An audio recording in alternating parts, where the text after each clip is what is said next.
like a bit odd because we didn't have to do this last week. Mm.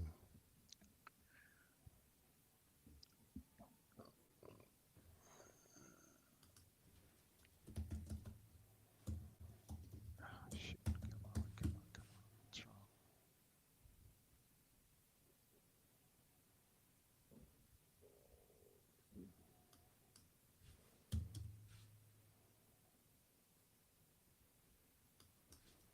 Okay, it's on. It is on YouTube now. Cool. Yeah. Oh, good. Yeah, I can see it as well. We'll just leave it on.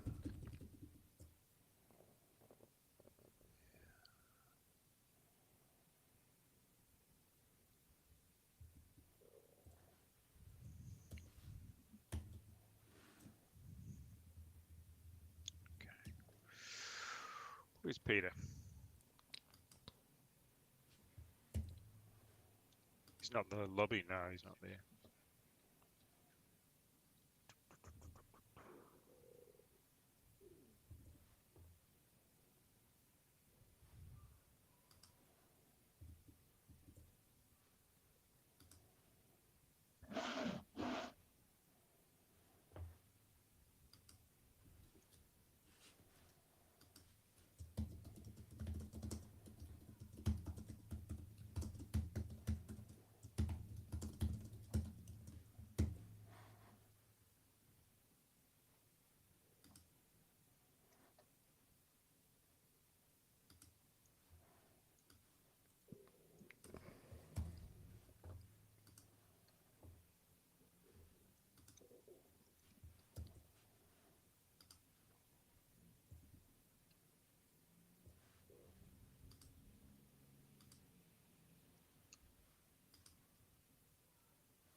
Okay. We've got customers, so I'm gonna Cool. Jump out. again jump out. Yeah. I'm on. Oh, hang on. Yep.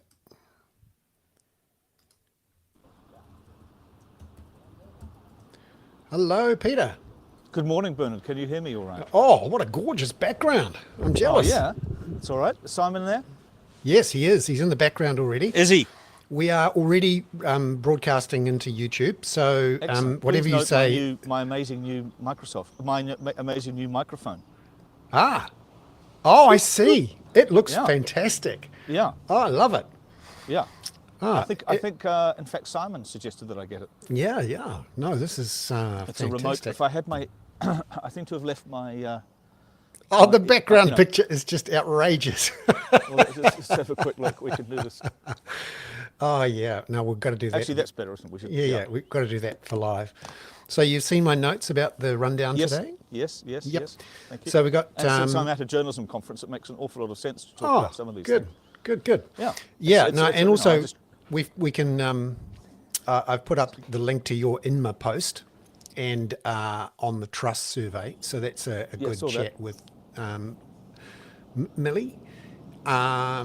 Maya. Maria. Oh no, Maria. Maria. Maya. Okay. It's really always hard. I call her MH actually for that reason. Yeah, so that's good. And then we got Christina Hood on from 5:40 to talk Great. about climate. It's She been bites my head off most. She bites Oh, good. because Yeah. because You see, I got a I'm chance not to absolute- have a go at the PM and Megan Woods yesterday on this. No worries. Good. Yeah. How you doing anyway? You look pretty All right. relaxed and happy. Yeah. You know, why wouldn't I be? You know. Yeah, Hang I on. mean, I'm that's- just gonna, there's us on YouTube. Bloody hell. I've just got that on my. Yeah. So I have this beside me. You know, total. Somebody's just stopped actually to do a short video of me standing here. Look. Good. No, I'm loving that dawn. So this is in Spain, of course. No. I'm in Italy. Ah, of course. It's Friday, so you must be in Italy. Yeah. Oh, for the And conference. Yeah. Next week we'll do this from Oslo. So that's a better angle, isn't it? That's a better Oh, angle. that's good. Whereabouts in Italy? Perugia, Love it. which is in Umbria. Good. Hi, Simon. He's there in and out. He's Oh, listening. good. Oh, we're nearly ready to go. Sorry. I Yeah, don't yeah. wanna- We've got a minute. We've got a minute left. So I've asked because we can't get Robert on today. I had initially planned for Maria to be on from 5:30, Yeah. but I've asked her on Twitter if she can come in a bit earlier. This was about 10, 15 minutes ago, so I haven't heard yet from her whether she can do that. Oh, So she, Lachlan's dropped the thing against Crikey. yeah, so that's interesting. Yeah. Good on him. Yeah. Sensible. Yeah, yeah. So we can. So what I suggested was that we start off with the talk about to do the international Okay. section, just you and me, if you like. Sure. And you've got a great roundup of Sudan, and I haven't been following it at all, and you can tell us what that all means. And I can do a quick thing on interest rates and house prices and inflation Okay. before we get into the interesting stuff with Maria. All right. Good. Good. And I think we're just about there. Let me just give. So we're all right to go. I'm recording at my end. We're recording on Riverside. We're okay. Simon, at your end, if you can flick us a link on WhatsApp, that'd be great. Then I Yeah. can get going.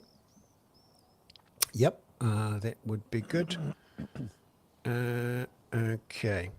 I'm going to count down and we'll go into it. All right, fantastic. Okay, 5, 4, 3, 2, 1. Well, kia ora koutou katoa, everyone. I'm Bernard Hickey, and from an exotic location we have Peter Bale. Peter, great to see you. Yeah, as you know, Bernard, the budget for this podcast is absolutely gigantic. So today I thought I'd be in Italy, so we can do the "Where in the world is Peter Bale" trick. I'm in Perugia. Perugia. Which is in Umbria. Let me just show you all the view. It's an incredibly beautiful, medieval city. You're making me jealous just watching. It's horrible. Yeah, it's a very nice. It's a very nice place, and I'm here for the truffles, the truffle pasta, and it's also the home of Baci, the Perugian chocolates with the little ones with the message in them. So I will be bringing.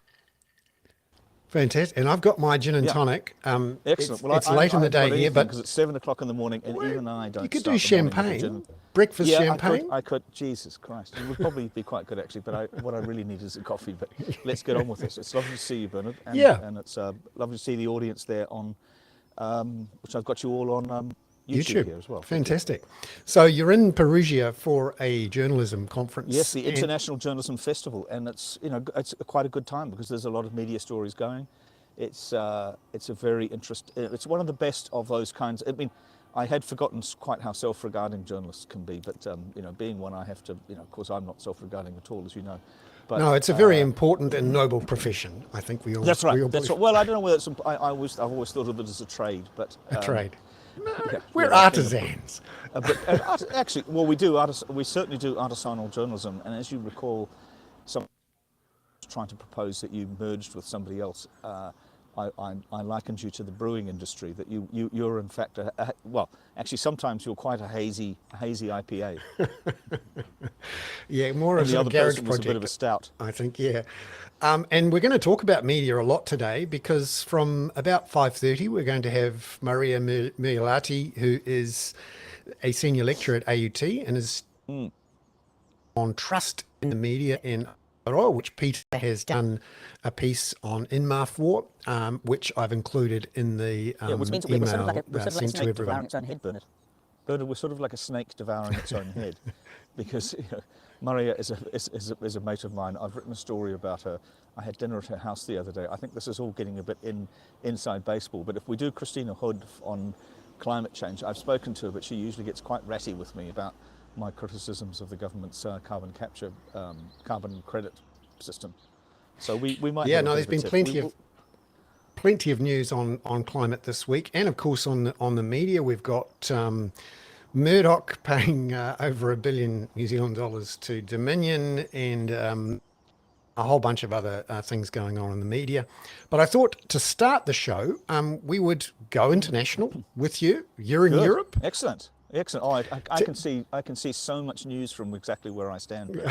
I can see Dominic Raab, the Deputy Prime Minister in the UK, you know, teetering on the edge of the guillotine. I can see the Sudan, you know, it's all happening from here. So which direction is the over your shoulder in some way? Hang on a minute. Let me just check my compass. I think it's east. Well, the sun is rising in the east. So yeah, Ukraine must be kind of over there. All right. So it's spring. Yeah. We can tell from the beautiful I can hear the artillery over there. Yeah. It is spring. You've been watching this closer than me. What's going on? Spring's sprung, and that's the time when you do your attacks.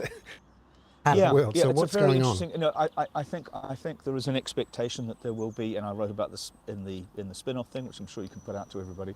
There is an expectation that the Ukrainians will try to break through some of the Russian lines. I cannot imagine that they'll be breaking through in Bakhmut, because one of the whole points of that sort of conflict, or the sort of trapped conflict that you've got going on around Bakhmut, is to exhaust the Russian, concentrate and exhaust the Russian forces around there. And of course that means the Ukrainians are probably getting a bit exhausted around there too.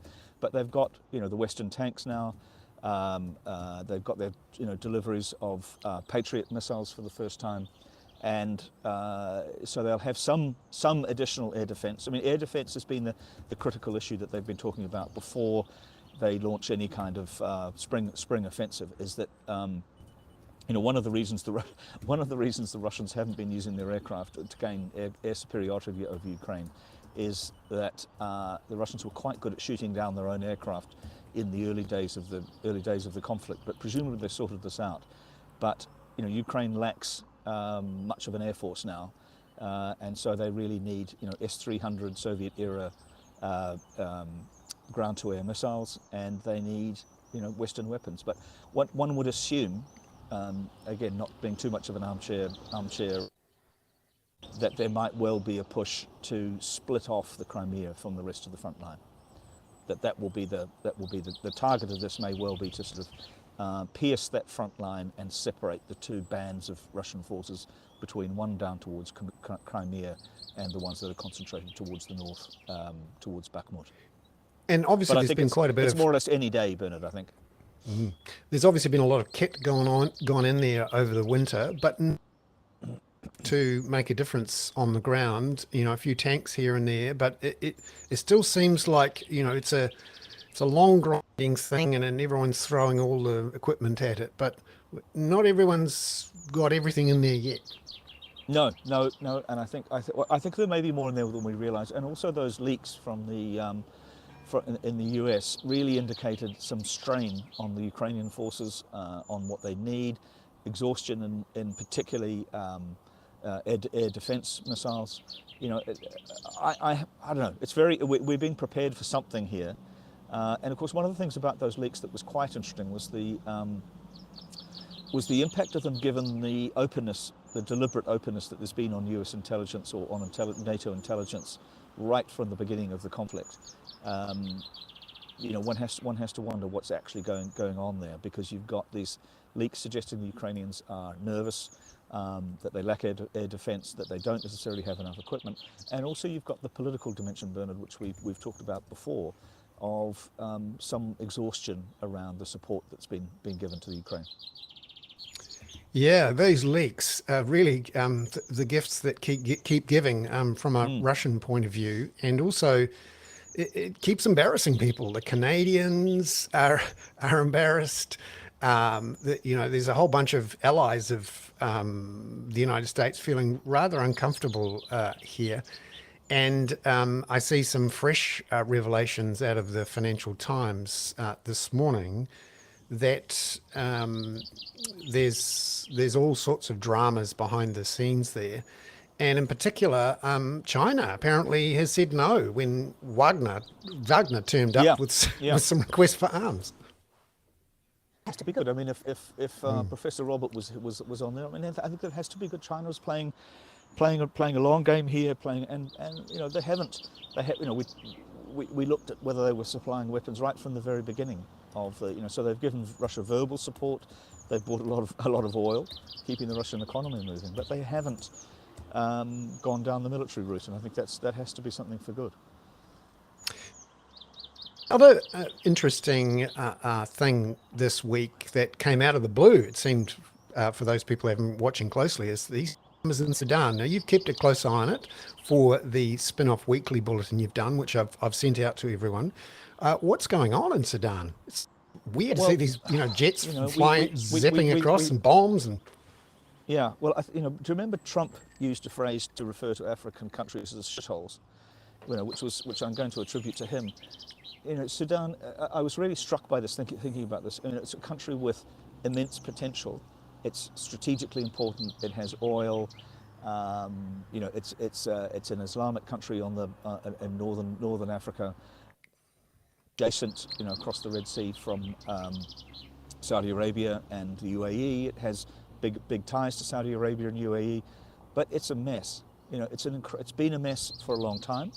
It's been a mess partly because of Darfur. Nearly 10 years ago, you had the Darfur crisis, which is part of the roots of this problem this week, and you also had the split away, of course, of South Sudan to create a kind of, which is essentially a kind of Christian breakaway southern region of Sudan, now a recognized country.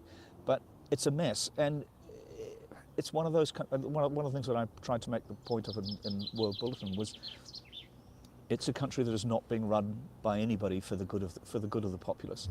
It's being run at the moment by a military strongman who took over after a coup nearly 2 years ago, and the person he's facing, or the person who's triggered this latest clash between an armed militia and the army itself, is the founder, or the former leader of the former Janjaweed, if you remember, who were a bunch of rotters on horses who really led what I think is recognised now as a Sudanese attempt at genocide in the Darfur region. And these were the people who were, riding into villages on horseback 4 or 5 years ago, 6 years ago, I think, and killing everybody in the. Although somebody took me to task for using rapine as a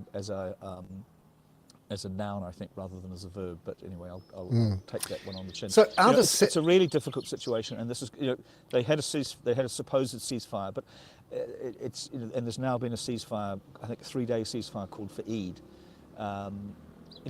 Which is the break of Ramadan, of course, and it's just awful because it's so urban. The fighting is going on down the airport right beside in Khartoum. Oh, there's some tintinnabulation going on here, just for effect behind me.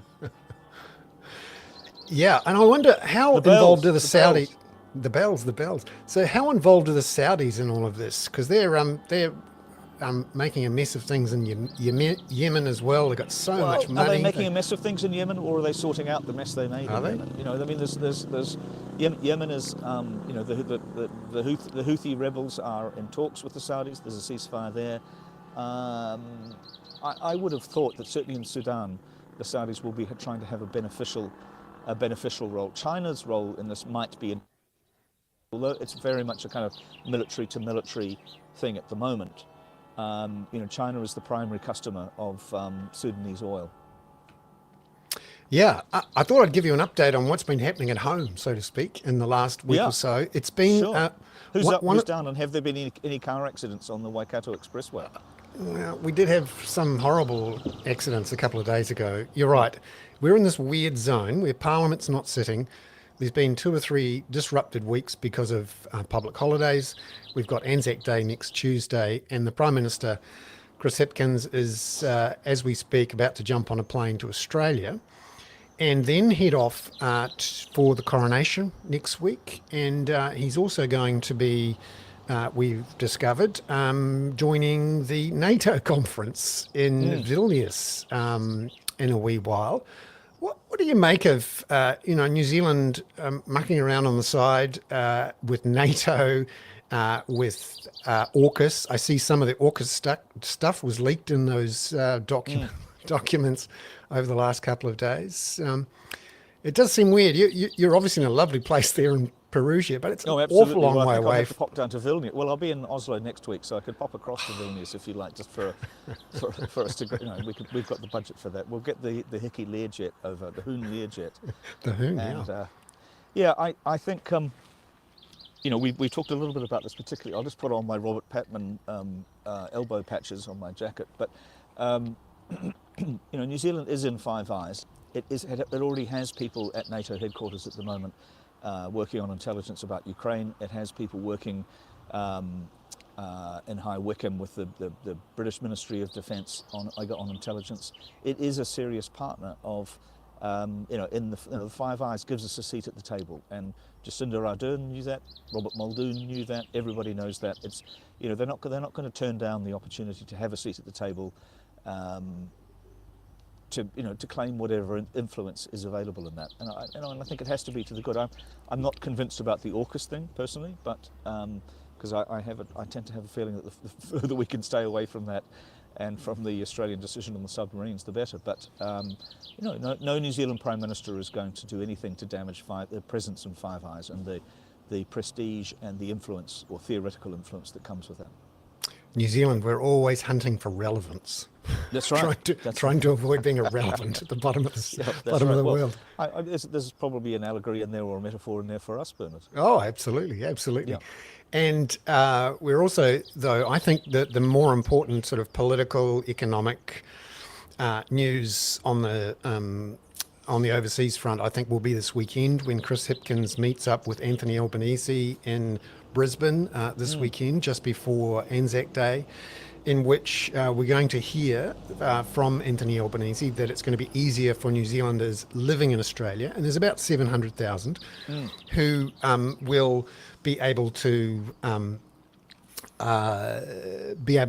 more easily stay in Australia. And it is good news that Anthony Albanese, unlike the previous Liberal government, has toned down the number of 501s, these deportees coming into New Zealand from Australia, some of whom really have no connections in New Zealand. Yep, and there was an extraordinary fact which I included in today's Dawn Chorus, that just under 3,000 people have come to New Zealand from Australia under the 50. They get our nurses and we get their crooks. Yeah, we get their gang members. But it's interesting when you look at how many people have come here and what it all means.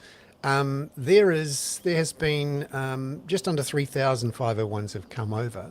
Since they've arrived here, It's a hell of a lot. If you think about that being dropped into the pool of rat bags in New Zealand, that increases our rat bag quotient quite significantly. Yeah, and of those 3,000 who've come, more than a third have since been convicted of crimes. That is a hell of a statistic, Bro. Yeah. So 1,326 501s have been convicted of crimes since they came back for 11,301 offences, including 1,900 violent offences. Good Lord. So those are the stats. And so if we can stop that 501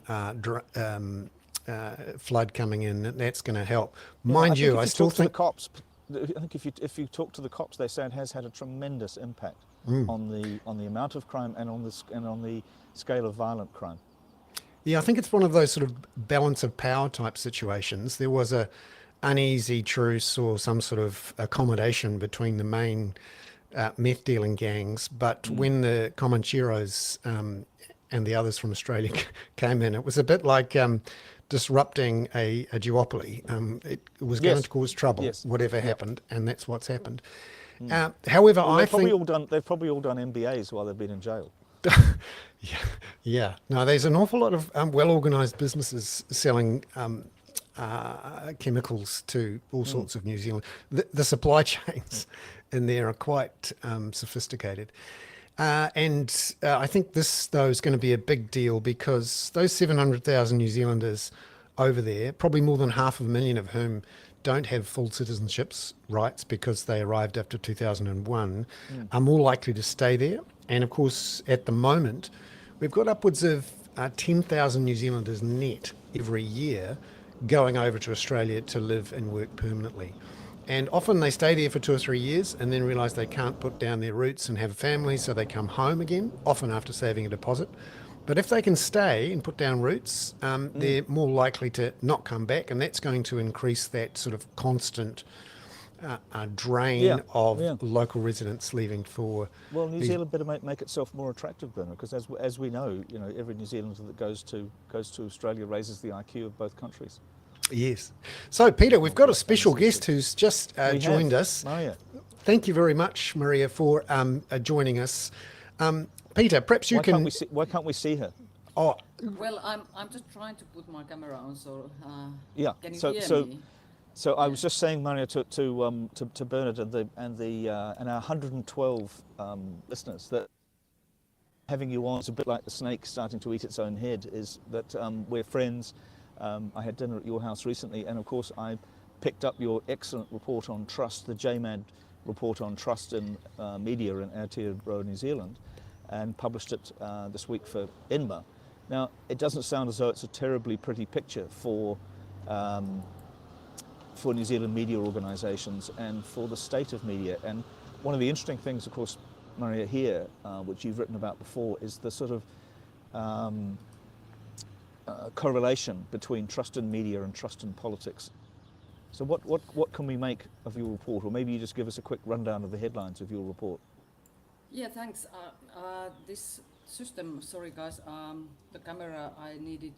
It says I need to re-enter and then No. somehow do something, but no, never it's mind. no worries. We can hear you loud and clear. Lovely Yeah. sound. I'll I'll find a picture of you to no put up. worries. Yeah. Yeah. The trust in news. Thanks for covering it for Inma, Peter. It doesn't look, doesn't. The picture is not great. In the past 4 years, we have seen the trust has fallen from 53% to 42. So a general trust in news. So we used to be 4 years ago on top of the news trust. So New Zealand was the one of the highest, where the countries where the trust in news was on a high level, and now we are in par with the 46 other countries or average studied by the Reuters. So it doesn't look great, and of course in a year when we have elections coming and everything else, and we see a lot of polarization going on at the same time. So it's a worry, of course. Maria, could you tell us how you think the introduction of the Public Interest Journalism Fund, the PIJF, has affected the public debate about trust in New Zealand's media? Yeah, I had a chat with the Ministry of Culture and Heritage the other day, because I'm part of the consultation process for the long-term media strategy or whatever. And I said that, to be honest, I think it has done the biggest disservice to the media in this country, because I'm talking about perception, not. In fact, a lot of news outlets have reporters in local reporters. There's some great local news production going on. There's that open justice program, which is enhancing court reporting, etc. So there are good things about it. But when we're talking about the perception and how the people now perceive the media, it's now being used against the media, and it's been weaponized, and it is this rhetoric like the mainstream media is in the government's pocket, and the government owns the media, and the media is just an extension of the government. That's what we see. So it has actually done a big disservice in the perception of the people's mind, if you know what I mean. Yeah, no, and it's so interesting, Maria, because it was the intention right at the very beginning was about supporting the media industry through COVID and supporting the media industry to do reporting that might not otherwise be done, and it got rather hijacked by some of the people behind it, and perhaps maybe by the media organisations who pushed some of the funding into areas that weren't about sustainability. But as you say, these areas of kind of legal reporting, some of the regional reporting that's been done through this process is really important and valuable. But the fund goes away now, right? Yeah, so they had last round just recently. So the final seventh round has been finished, and the money has been now distributed. It was 3 million, I think, the last round.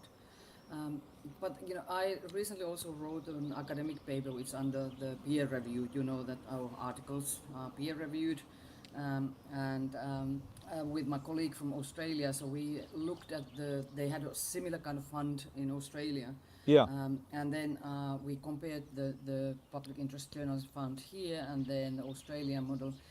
And there are so many paradoxes arising from that funding. And of course, the trust is one thing. But also we question about that transformational power, because when the Ministry of the Business, Ministry of Broadcasting introduced the whole thing, they say that this is kind of transformational in terms that this is helping the media businesses to become more sustainable. I question that. And Absolutely. also, I don't like the idea, and I have said this in the past, that a lot of that money went also to commercial news outlets like Discovery or NZME, which are shareholder owned, and which actually I think personally that it is a shareholders should pick up the tab, not the public or the government or whatever. There's a lot of arguments, and I'm not saying that you agree with me, but there are paradoxes arising from this. Murray, I just wonder, now that the fund is finished and there has been some increased funding for Radio New Zealand, or RNZ, do you think we're in a healthier position now, and that this can be an aberration around COVID, that we can move on and improve? Well, I hope so. I do hope so. And before we had the public interest journalism fund, no one was actually shouting so loudly that come on, that we have the media is funded by the public, and this fund actually made that happen. So everyone kind of knew that TVN got the public funding, although most of its funding comes from advertising, but there was not such a hullabaloo about the Radio New Zealand, the public broadcasting funding around that. I sincerely hope that we're moving away. It's good that the Radio New Zealand is getting more funding. I'm not against the public funding of the media as such. I think just the mechanism, how is it delivered, is the perhaps the problem, because if it's then this changing the trust and perception about the whole news industry and news media, it's doing a big disservice, as I say. Yeah, Mario, there's a really interesting additional aspect to this. I'd like to come back to you about what media can do, but John Graham, one of our listeners, also raises the question here. We've seen this last couple of weeks, Elon Musk, almost personally as the chief executive and owner now of Twitter, changing the labels for what are publicly funded media organisations like the BBC, Radio New Zealand, to state-funded and state-supported and so on, and that's of course caused a stink.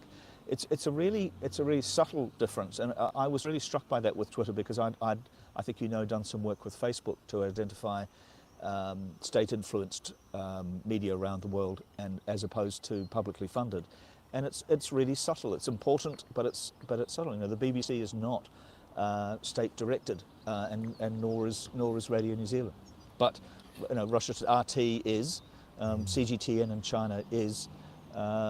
These labels matter. They do matter, but they actually gone now. I just was on Twitter, and apparently they're gone. Yeah. I mean, Apparently, what the reason they're gone is that Elon also at the same time turned off all the blue check marks. Yeah, this was that's his. what This is his I big thought it day to force everyone to pay for the blue check mark. Although we've also heard that he decided to personally pay for LeBron James and a couple of other high-profile celebrities to have the blue check mark because they wouldn't pay. And you do wonder. I mean, I've got lots of dogs in this fight. In that, my blue check mark's gone. Bloody hell. Yeah.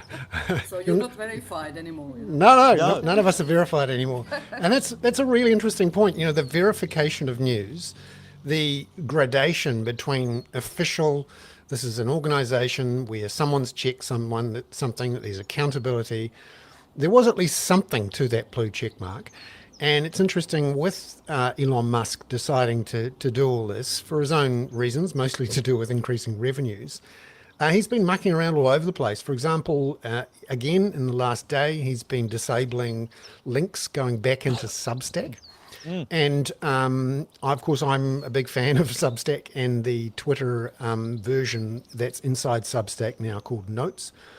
And I'm hopeful that this period of social media funded by algorithmic driven advertising is something that we're going to get through and move towards a subscriber funded way of paying for news and information and commentary, where Do you the know, incentives Bernard, are different.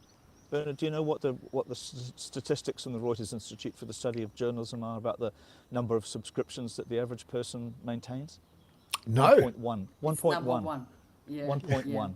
Yeah. Well, luckily, So, luckily that some of them are coming to the Yeah. kaka. That's great. Yeah. Mario, what can the New Zealand? I mean, are there, we talked a lot about this. I think there's a couple of factors. I'm sitting here in Perugia at the International Journalism Festival, Yeah, where lucky you. unusually I'm not I'm not talking bollocks here other than this session. But there's a lot of talk about trust. I went to a session yesterday about membership models, which is where people become supporters rather than Yeah. just subscribers. They're having real difficulty. And then by the end of the year, you've also got the end of theoretically got the end of third-party cookies, which will mean that advertising becomes both more challenging and more difficult potentially for media companies, because they're going to have to work much harder to get their advertising. But they've also saturated their sites so much with pretty shitty advertising in many cases, like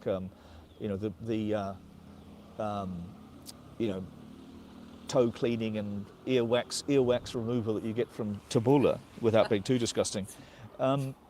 If you've saturated your site with low quality ads, that presumably has an impact on perceived trust as well. Yeah, I'm not, I haven't actually looked at, but I could see that at least on a personal level, when you see all kind of, your Twitter feed, for example, is full of all kind of stupid advertisement, it just makes you annoyed, basically. But I do wonder, I want to throw this to you, because I was thinking this the other day, that hang on a minute, if the Google search is, a challenge, and as we know it is, and we get the new chat GTVs and versions of it, could that actually mean reverse? Because if the Google search, which is based on the linking to the stories, will go, and then ChatGTP doesn't have any links, so would that actually be good for the news media? So because then Google wouldn't monetize those links. So Well, is there a space for the advertising then, which looks the new home or whatever? Would that actually be something that the news media could capture? Theoretically, but mind you that. No, theoretically, yes. And I was thinking about exactly this yesterday. That in fact, I went to an astounding demonstration of some things that ChatGPT can do. Most sites derive perhaps 30% of their traffic from Google search, from being discovered on Google. That will continue for a while. But as you say, the attribution on all of the ChatGPT versions that I've seen so far, whether it's Bing or some of the others, one of the weird phenomenon which was picked up in this thing I was at yesterday is that ChatGPT has this problem, or large language models have this problem, what's called hallucination. And the hallucination, which is the making up of purported facts in the stories by the engine, which is incredibly clever, also applies to links back to media sites. And so many of those links don't in fact exist. So, and the likelihood of people, of humans actually following. I mean, think about the last time you actually linked or looked deeper into Wikipedia material. At least that's been verified by humans. The ChatGPT links are not verified by anybody. Yeah. and many of them just don't exist. So the loss of traffic is going to be phenomenal. There is I mean, not to get too in the weeds about media companies, but there is an argument that yet again media companies are going to do well out of this and about the end of cookies, because advertisers will want trusted environments. Want safe places to put their advertising. If that's the case, then I think a lot of media companies better clean up their environment before that happens, because they don't have a trusted environment. They've pissed away their trust by having, really poor quality advertising on their sites, to which they've become addicted. Yeah. Yeah. And there is another angle here on the Chat GPT AI thing, which is that journalism could be done by Chat GPT. And this week, Business Desk announced Yeah, I saw. Business Desk announced that it's going to be doing some very basic news items off announcements from companies through the New Zealand Stock Exchange, which is helpful in that it effectively pre-qualifies the news, and it's been written by very well-paid PR people so that it's verified as true from the company's point of view. And this allows Business Desk to cover a lot more, and is always checked by a human before they hit the button. But Peter and Maria, are you seeing much of the news media actually using ChatGPT to do journalism, as opposed to worrying about ChatGPT as a competitor? Well, Schibsted, the big Norwegian publisher, is using it every day to. In fact, what we should do, we should get Simon to do this. We should run the audio of the Hoon through ChatGPT and see what it comes up with as well, because it would actually do an extremely good and very effective summary of this. So Schibsted is using it for the Norwegian paper VG to do a daily summary, and of course this week we had a German newspaper publishing a fake interview with Michael Schumacher, which was completely made up. But for example, I did a thing yesterday as an experiment at this conference of getting ChatGPT to read a story and then suggest search engine optimization tags, which are is essentially a summary about what the thing is about, and it was instant and incredibly brilliant and very clever. Yeah. So there are really effective uses of it. But on the other. Sorry, go ahead, Maya. Yeah, sorry. Just say that the ChatGPT. If we think about the automatization of the news, so we have already had a long time the news. The AAB and Australia and others have been using it to write sports results and company results. So this is nothing new in what actually Business Desk in terms of what Business Desk is doing. They're just using a different tool, So I think that's been there for a while. How widely and how much it's going to be used, that's then a different kind of thing. Just finally on the issue of trust, this week Fox News settled with the Dominion voting machine company for nearly $800 million because it lied about Dominion voting machines, and this, of course, is the big lie at the centre of America's democratic near-death event. What do you think, Maria, of the decision by Fox News to settle? And we've since learnt today that Lachlan Murdoch has withdrawn his defamation suit against Crikey in Australia, but and Fox News barely mentioned the settlement, how much was involved, or whether it settled at all. What do you think about this whole exercise? Well, I think it's great, of course, that the lies and lying in the media is called out, and there are consequences if you are lying. I think it's absolutely right thing to happen. What is a bit disappointing, I agree with some critics that it would have been nice to see it in the court. Not just that seeing the Murdoch there sitting, it would have been wonderful, but it would have been just to draw those lines and testing those boundaries, that what is a defamation and where that how far can you actually go with those lies. So it would have defined that kind of space if it would have been going to the court. So I would have loved to see it from a journalistic point of view, to see that defamation defined again and legally. Yeah, no, that's But one of the great things about court cases is that you do actually see people put on the spot in public. It's documented, and there's that's one of the reasons legal systems and public courts have been a fundamental basis of building trust in democracies over the years, is that they are the final public place where the truth, we hope, is discovered in some way. And that's the frustration here, is that our chance to see the lies called out in public was blunted.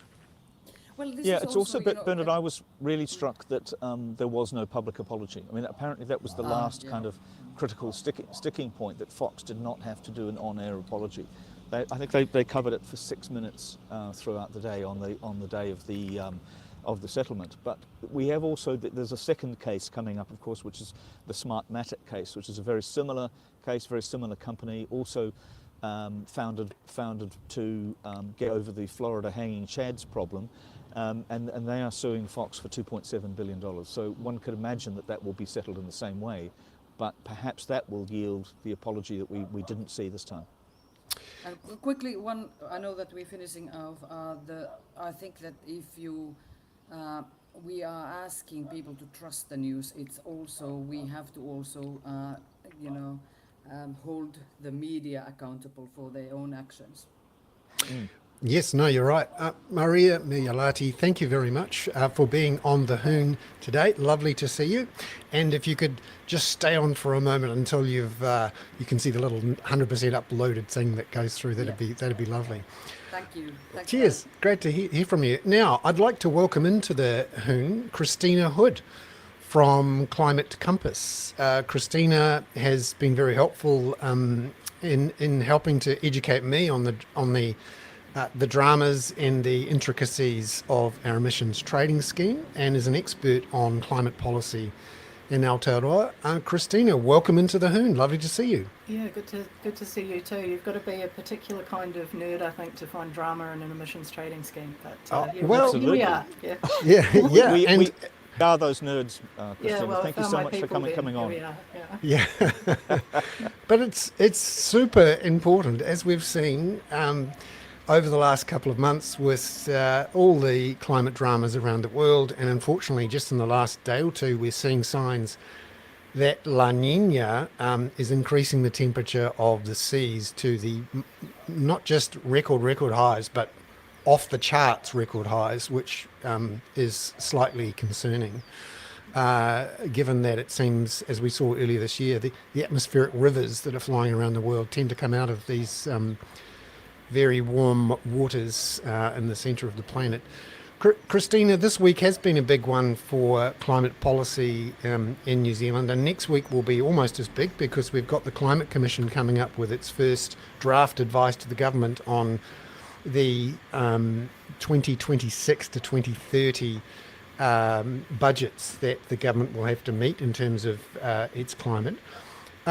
What did you think of the government's performance this week? In particular, we learned that David Parker, the Environment Minister, and of course the government, decided not to effectively challenge New Zealand Steel's reconsent of its project. And also we learned, in fact, you'd indicated a while ago actually, that there was a particular problem with a law change, which means that many of the major emitters are actually going to get extra free credits despite the original idea of the legislation not to do that. What do you think of the government's performance so far on climate under Chris Hipkins in the last 6 months or so? Well, yeah, there's been, I guess, all of climate policy. Some people talk about it as doing the cha-cha, it's sort of 2 steps forward and 1 step back, and you hope to make progress over the long term. So you've got to take the backward steps with the big forwards ones, I guess, is the philosophy I take. But certainly had some backwards ones lately. On New Zealand Steel, I'm not sure that anyone expected that to not like to be completely cut off and say, no, you have to stop operation. It's more a question of whether there could have been different conditions around the consent and so on, and I honestly wasn't following it closely enough to know what would be appropriate there. But I would say that it's this whole area of industrial transition is one that New Zealand has not dealt with well at all so far. So it got pretty much ignored in the first emission reduction plan because it was sort of we'll focus on agriculture and transport and electricity and so on.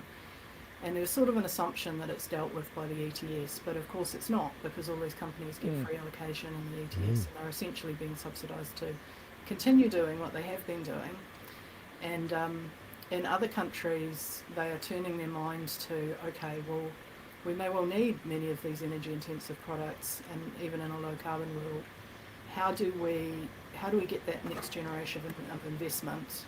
How can we be the hosts for zero carbon steel or whatever it's going to be? So I think that the combination of the consent process and the reform of the emissions trading scheme are going to together be really important for thinking about it in a positive way. How do we build the future that we want rather than how do we squash Because they're going to have to make these mechanisms work, though, aren't they? I mean, that mechanism, that market mechanism of the ETS should be. And it's a brilliant idea that we need.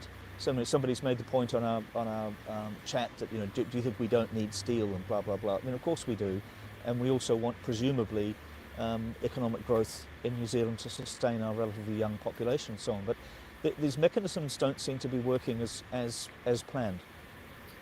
These market mechanisms like ETS, like carbon trading. Well, our ETS was not set up to transition the economy to zero emissions. It was set up to meet the obligations of the Kyoto Protocol, which is just, either make reductions or plant trees to add up to a particular incremental reduction of whatever it was, for 10%. So that was a different time and it was a different challenge, and that's the policy that we have right now. I think that there is ahead of us a big challenge to say, okay, if we do actually want to stop using fossil fuels and to stop emitting CO2, what does an ETS for the future need to look like? And the government is going to be consulting in the next couple of months around this big picture future of the ETS question around what is the role of forestry? Is it going to be allowed to continue to offset emission reductions? So that's really actually one of the most fundamental questions, I think, in our climate policy setup, and it's going to be an interesting one to engage on. Yeah, Christina, I wonder though, at the heart of this is a question which is deeply unsettling when you think about it, which is that we currently don't have a carbon-free way to make steel at any great scale. And steel is right at the heart of all of our building, infrastructure, manufacturing processes.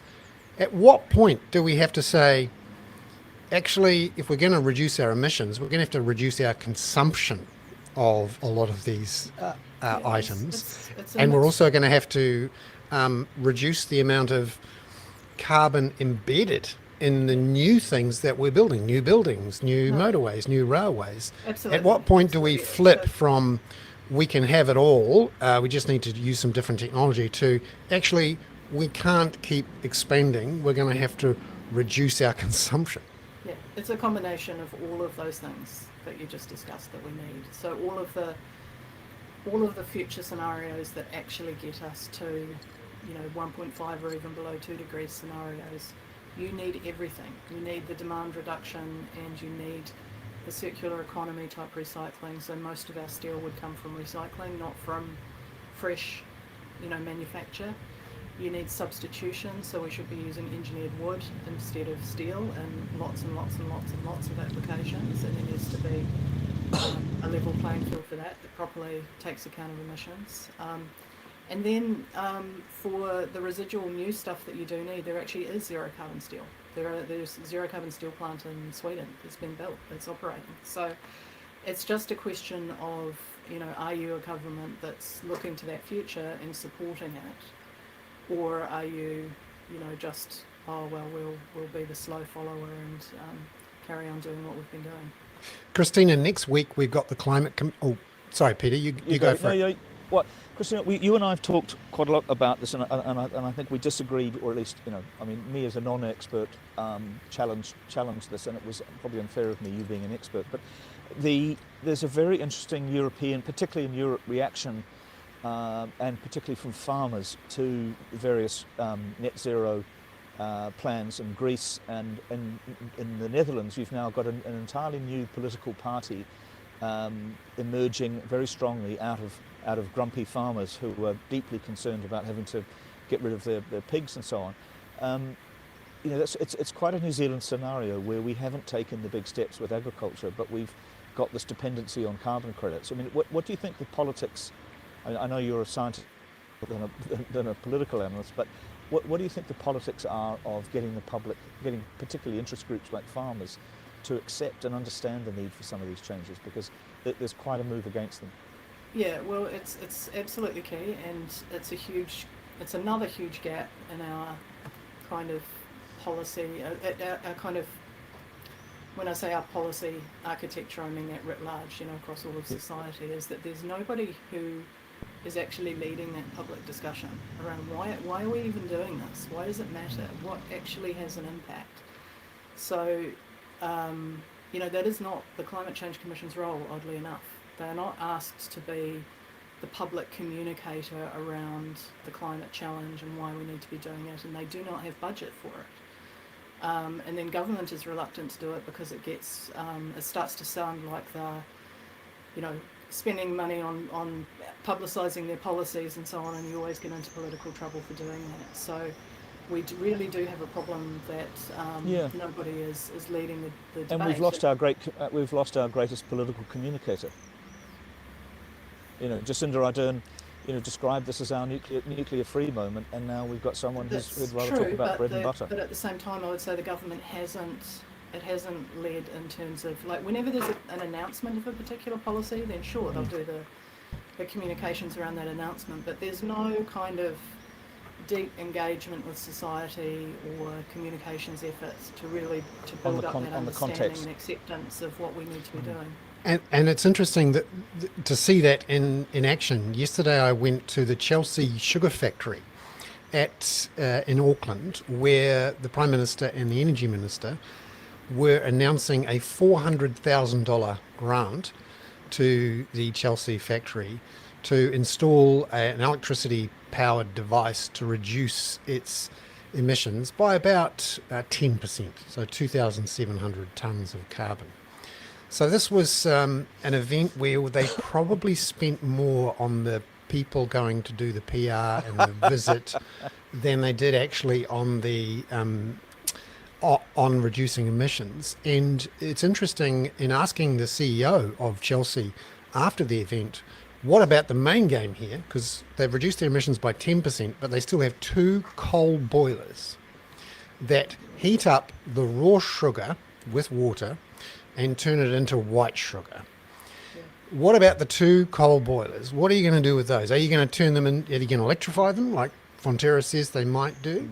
And essentially the CEO and the Chief Operating Officer told me there's no way we can do that economically, even with a big grant from the government. And essentially, and I also asked the question, which Chris Hipkins was not thrilled with, which was, I asked him, so why don't you introduce a sugar tax to reduce consumption of sugar, therefore to reduce the emissions? Steady on, Bernard. Yeah. And he said he wasn't planning to do that. And ultimately, I sense that politicians in an MMP environment, particularly those in the centre, are never going to propose anything that reduces the standard of living of any of the voters who matter, particularly those in the middle. And their total approach is, we can have it all. We can have low emissions with our existing lifestyle. It's Boris Johnson takeism. We are definitely getting to that crunch point in climate policy where we are going to have to stop pretending that there's a free lunch out there, because there's just not. And you saw this in the government's ETS settings decisions. It's like, oh, we want to still meet the targets, but we don't want high price, and we want to allow extra emissions, and we want to. It's just like, it just doesn't add up. It's like the maths is brutal, and it's, you know, every tonne that goes to the atmosphere matters. You're talking about, I mean, the Chelsea economics. I had a discussion exactly like that about a South Island boiler conversion just this week. And there's a big gap between the carbon prices that we have today that would drive these changes and the ones that seem sort of politically feasible. And if you're not going to have that price in the market, then you have to overcome that gap with another policy, a regulation or a subsidy. And governments have to be willing to do one or the other. You either let the price rise or you implement the other policies. But letting the price rise just doesn't necessarily impact people's cost of living, particularly at the bottom end. It's about what you do with the money. So you can raise the money from a carbon pricing, and you can recycle it in ways that mean that it's not that people at the bottom end come out better off because they get more back than what they've paid. Christina, we talked today quite a lot with Maya Milati about trust. What do you think the New Zealand news media should do, could do differently about fulfilling this role about climate explanation as well? Because one of the things we talked about was the risks that the Public Interest Journalism Fund had actually eroded trust by being seen to be sort of too close to the government. But what would you like to see the media do? I guess, yeah, I mean, I guess it's actually, I think, a bright spot in a way, that there is a big growth in the last couple of years of the number of journalists on kind of the climate beat who are able to communicate these issues in a thoughtful way and really understanding what's going on. So that really is building up. And there's an increasing number who are able to, corral the resource to do more in-depth reports as well. So I think that is kind of heading in the right direction. As with many contentious issues, I would love to see it taken out of the political journalists' hands, where it becomes, the horse race of he said, she said, setting up a fight, and just, okay, well, what do we need to do to get on with it? Now that supposedly will you come on with us again? Supposedly both major parties are committed to the same targets, so how are we going to get there? That's a reasonable debate to have. Well, I'd like us to talk about this more again sometime, because I there is a role for even things as small as the Hoon to explain some of these things, to keep to give the background, to explain what's going on, to look at these logarithmic changes that you see with tiny, the significant differences in seawater temperature and so on, and what that then leads to, and how difficult it is to combat. It requires, though, an across the system decision, and we've seen some organisations do that. For example, Stuff has really made an effort with its environment reporting team, the likes of Eloise Gibson and now Kirsty Johnston, jumping in and doing quite detailed, broad